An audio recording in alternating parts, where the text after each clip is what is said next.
In the last episode. Hello, my dear. How you doing? I'm good. How are you? What the?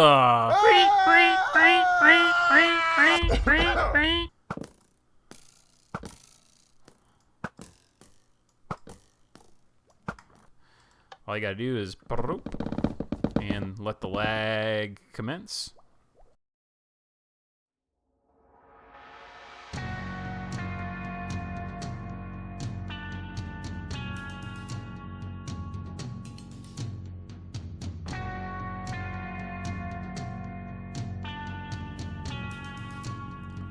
Hello, hello. Welcome to the show. Psychic back here with another adventure in Minecraft. And today we are showing progress on the Purpur Farm project.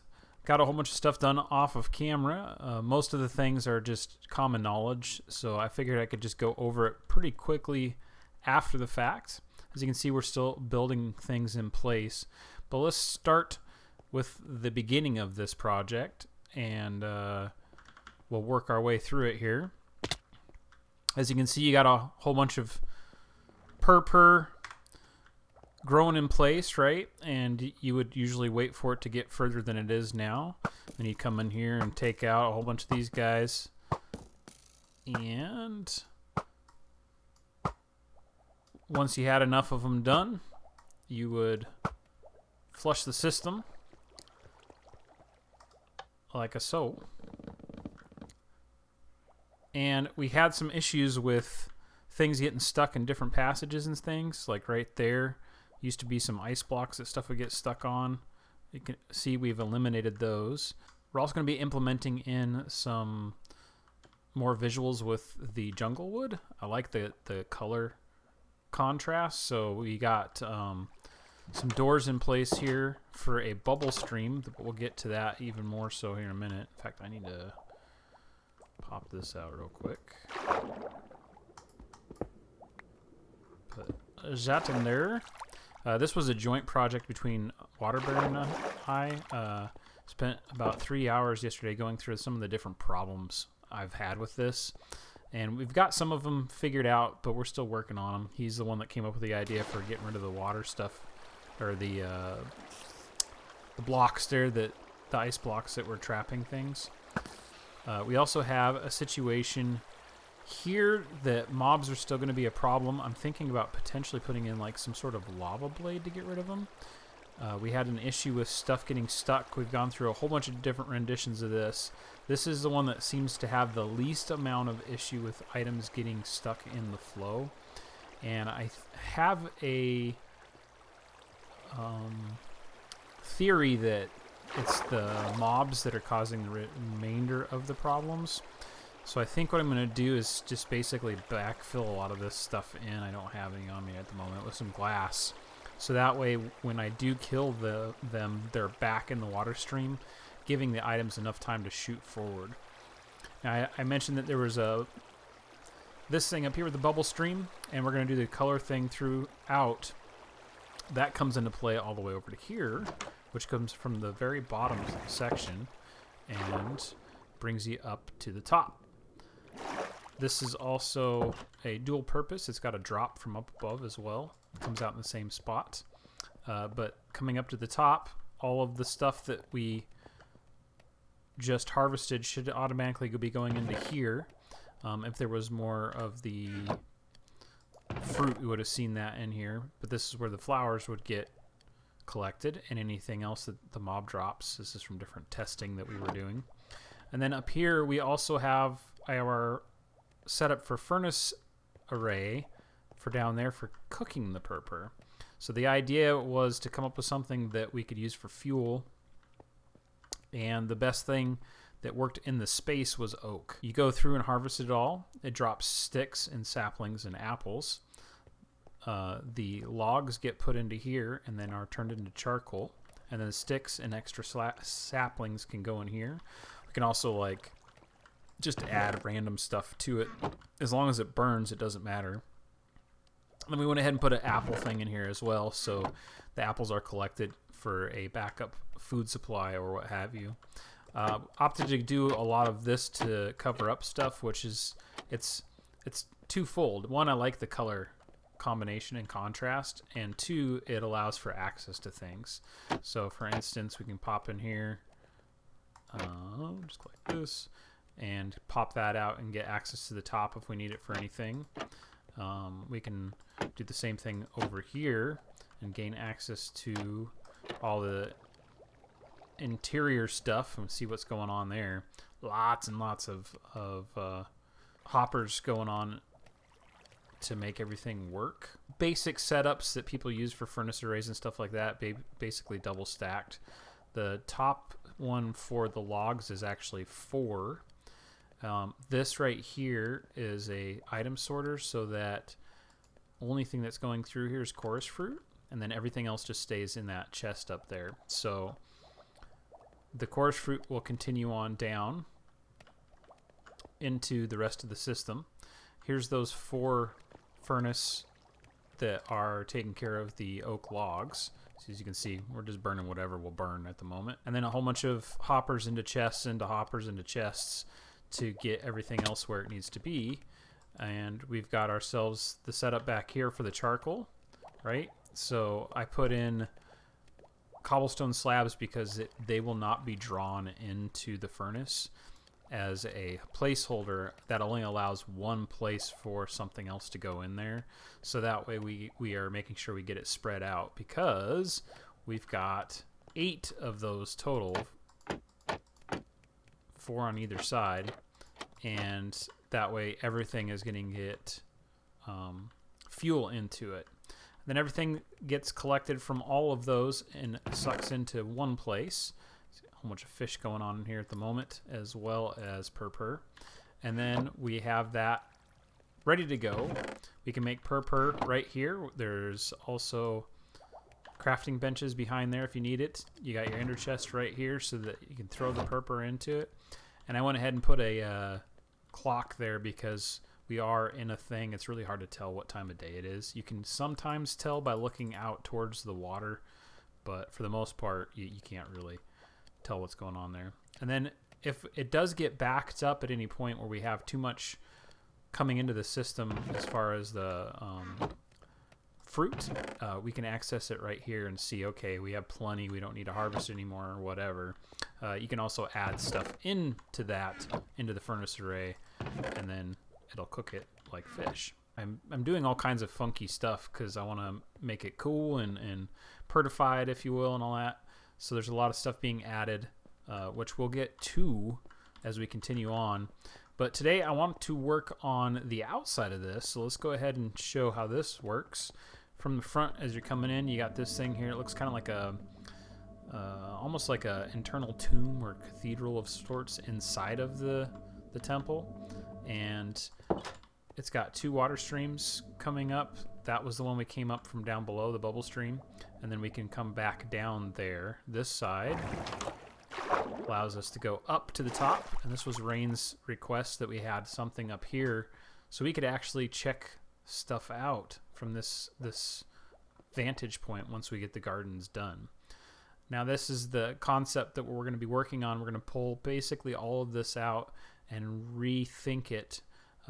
Rain already killed the majority of the animals in the area, and we're going to set it up so we have this beautiful thing to look at from this vantage point, along with it being able to go through and basically walk through it in some respect and enjoy the beauty of it that way.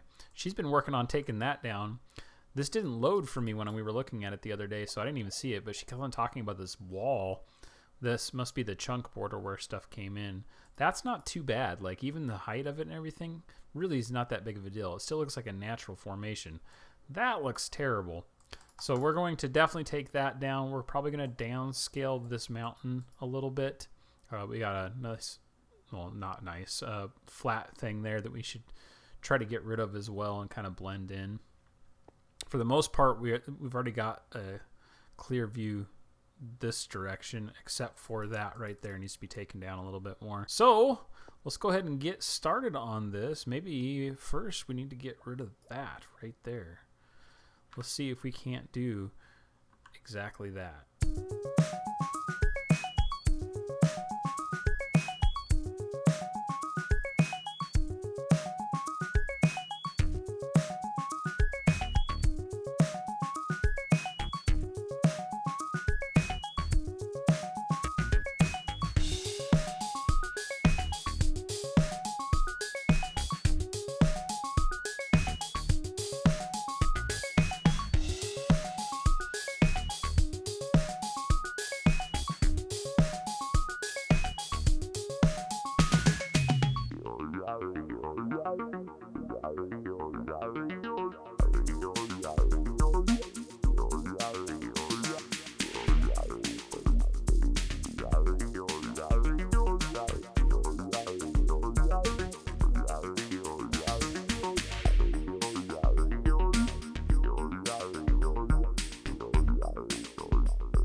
just like that, before your very eyes, the whole world changes in front of you.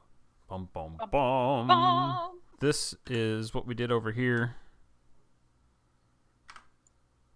with that giant wall. It has all been landscaped, as you saw there. That is the wrong button. And did a whole bunch of filling in of trees and whatnot. It's just barely loading, as you can see. As you come over to this point, it starts to load in stuff. And there's really no reason to go over there and check it out too much. It's supposed to be just seen from afar. We're leaving this in. Did a little bit of landscaping in this section, a little bit over there. Still got some wall stuff we got to take care of on a couple of locations, but this has all been smoothed in, and it looks pretty good. We just got to go back in and take care of all of these Enderman griefs here. A lot of Enderman griefing was done from, I think, the previous map that this was on.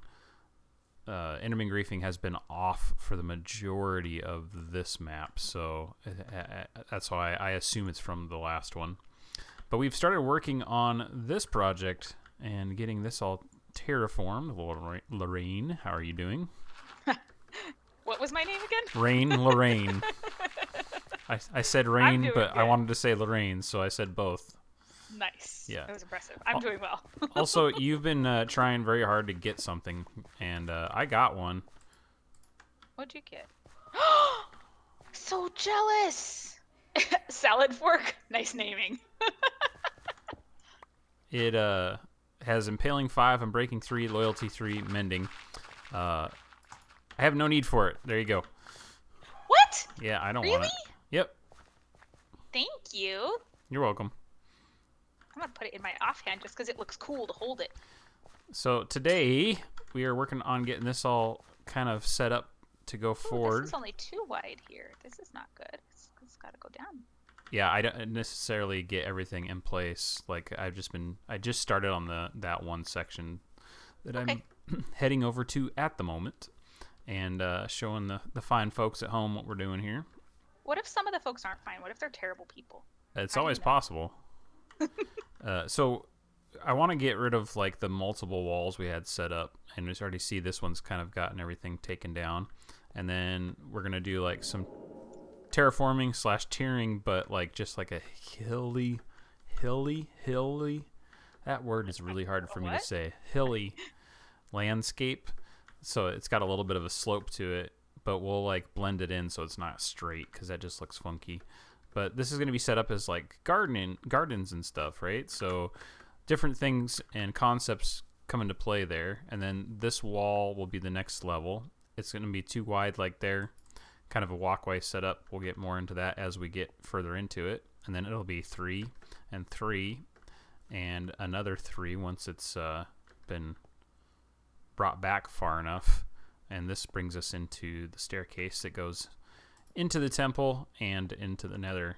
So that will be, this was all covered all the way up to here. So we're cutting quite a bit of that out. Once we get to that point, the wall that was Rain put in place at this level is not going to be the same setup. It might be pushed back a little bit further, and we're going to do some more blending in these sections as well.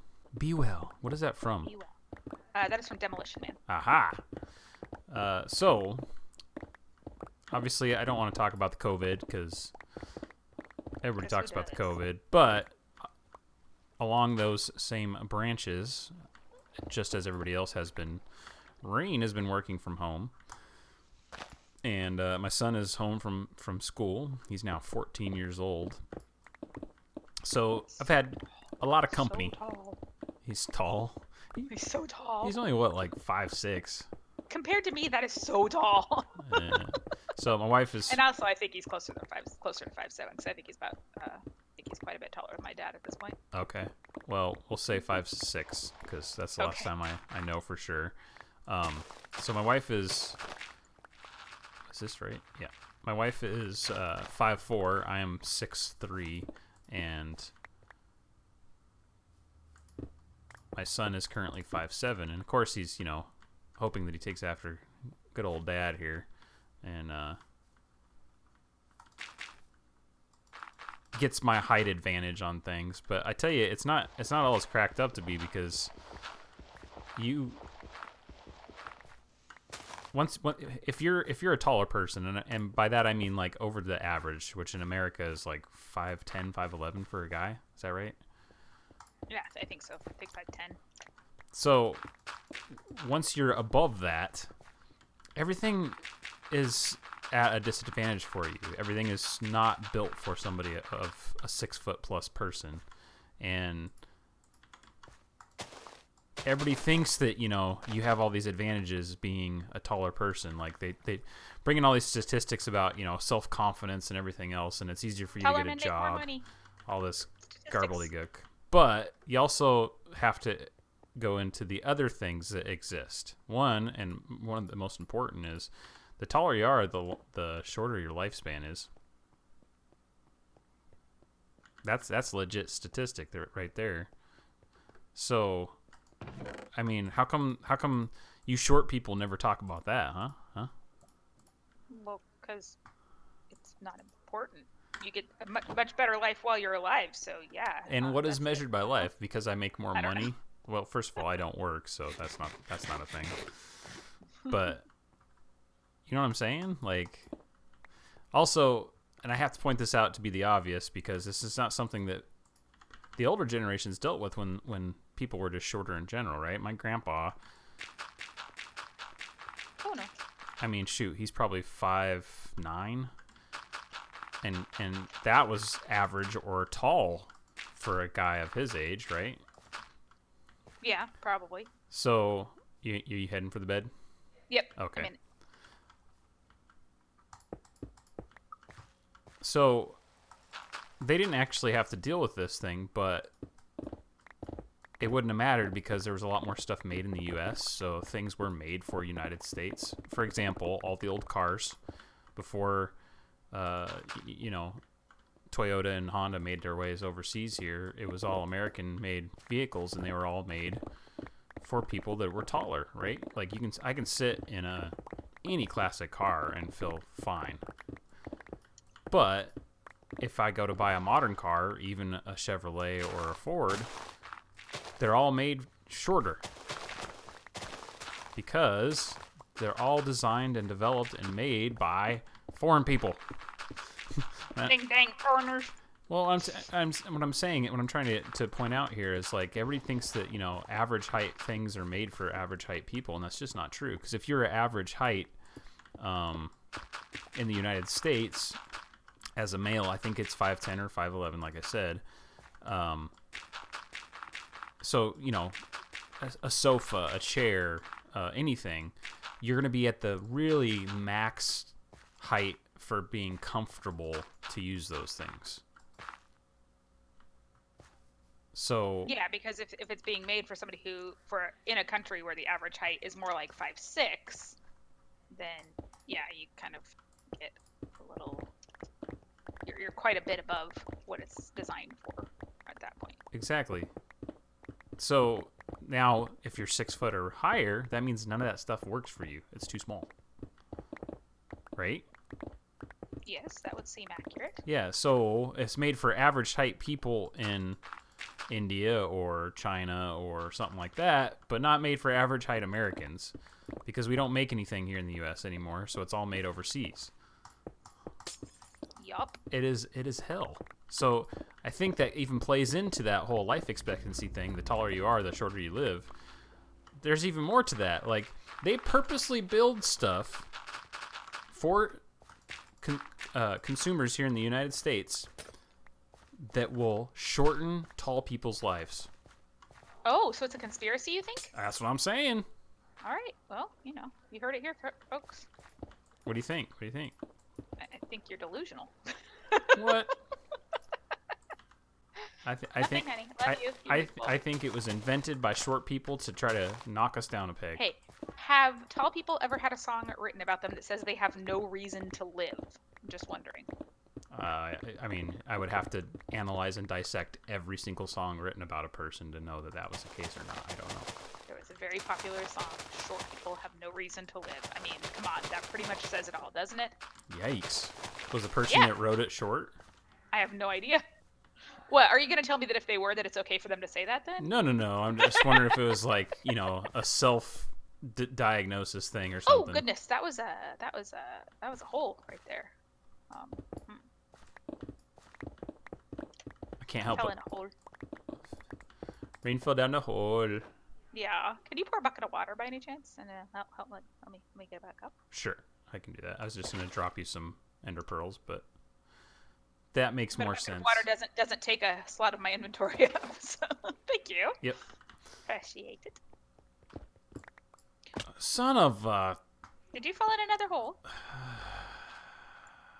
don't know why So I left so many holes around. But I mentioned your working from home. yeah, I do that. Are I you do that on weekends. yeah.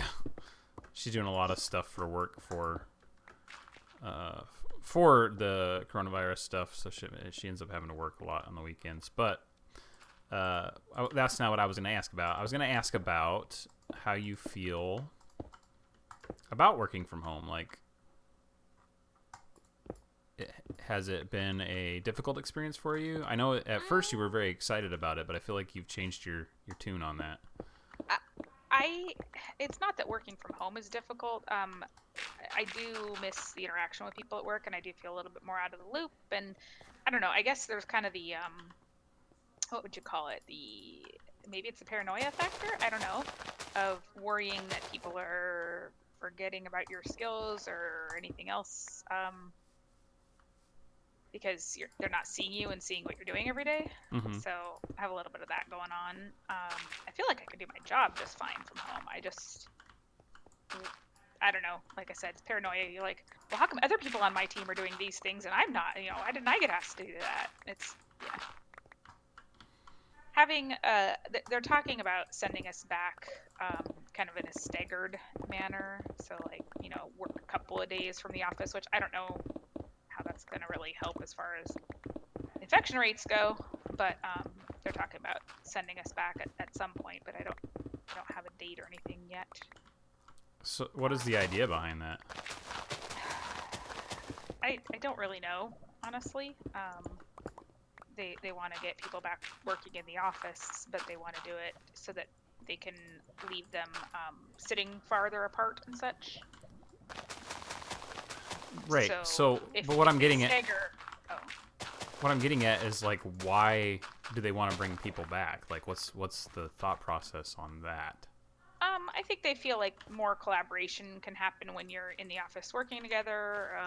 That it's just good for people mentally to be in a work environment occasionally. I don't really know for sure what the full thing is. So let's dissect this for a second. They're gonna have people come back to work on a limited factor. Mm-hmm. There's not going to be very many people there, and they're going to be required to keep distance from each other. Right. And exactly what is this supposed to do for collaboration? I don't know.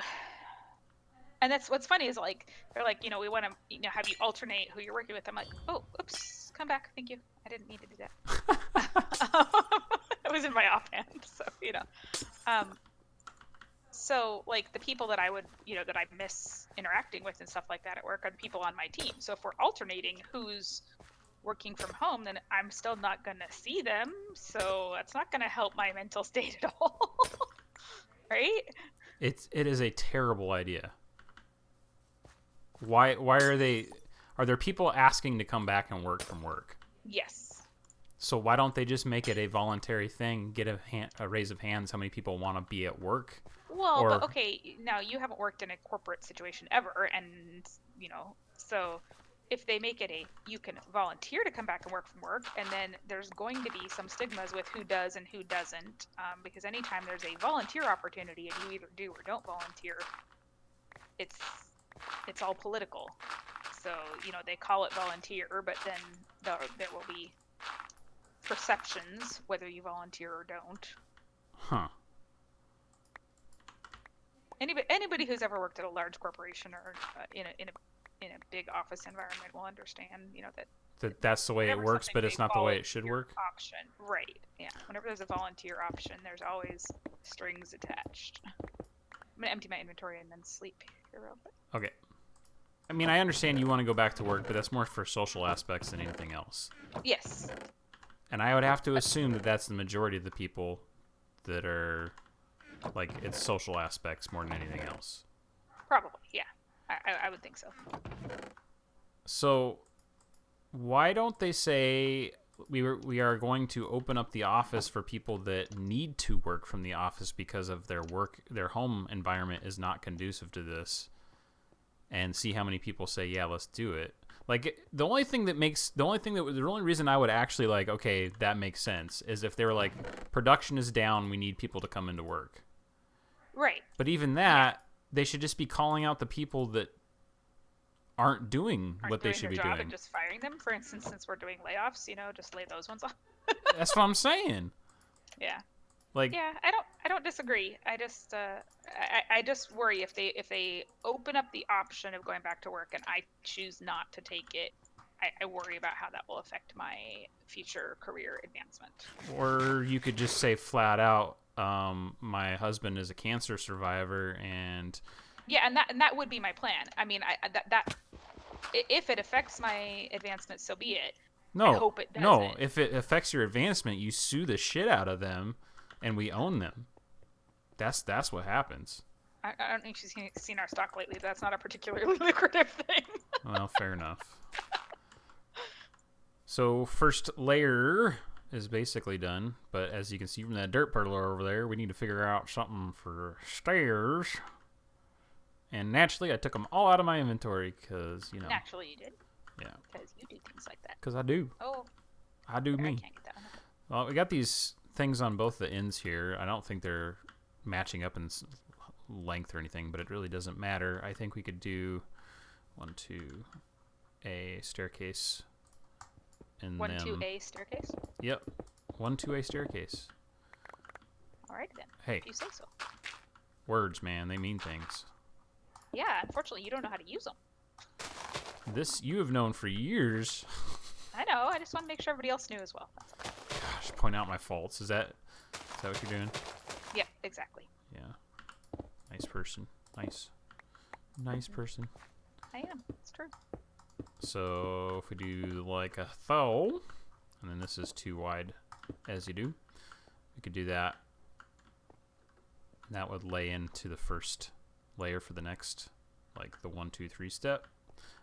So I could do that on both sides, and then I don't want to have no way up here in the center, so I figure something out here from this being the center point, I think, because it kind of is if you look at it this way. Like, don't take the dimensions of that into place, but I'm not talking to you. Oh, sorry. I'm talking to them. Jeez. I'm sorry. I was trying to follow along. I'll go back to doing what I was doing. And so I can make some stairs off of this location, basically either side. We'll figure that out.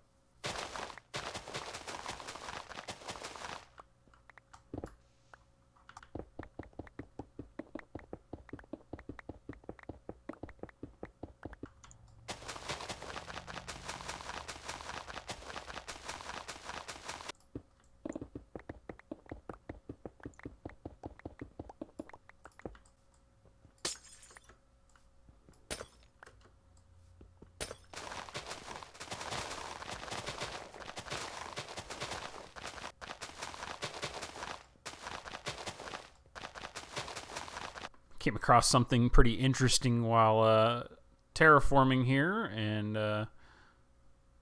hello, dolphin in the background there. Rain ended up having to move it, but we definitely wanted to keep it here, so there it is. All the terraforming is done, which means I am done, because man, am I tired. There's a lot of freaking terraforming. I don't know.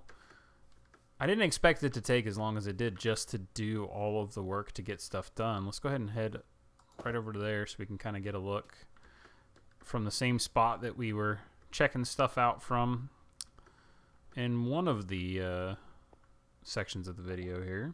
Everything has basically been taken care of. As you saw, that was taken care of. we did all of this, did a bit of a retaining wall in there because in order to make that work, that section that kind of overhangs, I still had to pull some of that out, but I would have had to taken that completely down in order to get rid of that.